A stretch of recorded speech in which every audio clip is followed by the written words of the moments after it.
ఏపీలో వైసీపీ అధినేత వైఎస్ జగన్ ఓటమిలో అతని చెల్లెలు షర్మిల కూడా కీలక పాత్ర పోషించారు. అన్న ఓటమితో షర్మిల చల్లబడ్డారా, మళ్లీ ఇద్దరు ఒకటవుతారా అనేది ఇప్పుడు హాట్ టాపిక్ గా మారింది. ఓటమి తర్వాత ఇప్పుడిప్పుడే వైసీపీ అధినేత జగన్ రాజకీయంగా యాక్టివ్ అవుతున్నారు.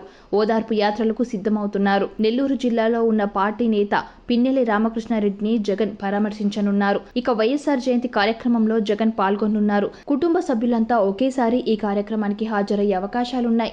తండ్రికి నివాళులు అర్పించేందుకు జగన్తో పాటు షర్మిల కూడా ఆ రోజు పులివెందులకు వెళ్లనున్నారు. అయితే ఇద్దరూ కలిసి మాట్లాడుకుంటారా అనేది కీలకమే. ఎందుకంటే ఎన్నికల తర్వాత జగన్పై షర్మిల రాజకీయ విమర్శలు మానుకున్నారు. ఎన్నికల సమయంలో వైఎస్ వివేకానంద హత్య కేసు అంశంతో విరుచుకుపడేవారు.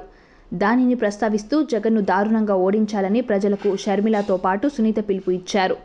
ఆ ప్రభావం కడప జిల్లాలో కనిపించింది.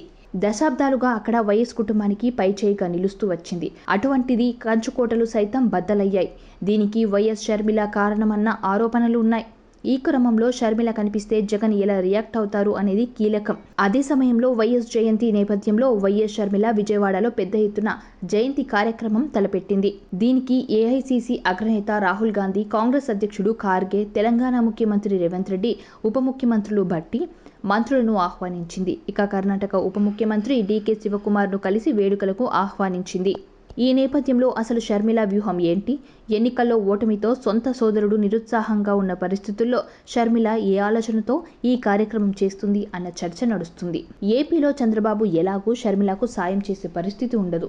అక్కడ కాంగ్రెస్ పవర్లోకి వచ్చే పరిస్థితి లేదు. మరి షర్మిల హడావిడి ఎందుకు?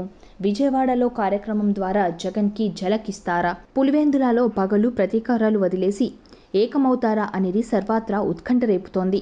సబ్స్క్రైబ్ చేయండి. Please do subscribe to. Please like, share and subscribe to top Telugu TV. Top Telugu TV. Top Telugu TV.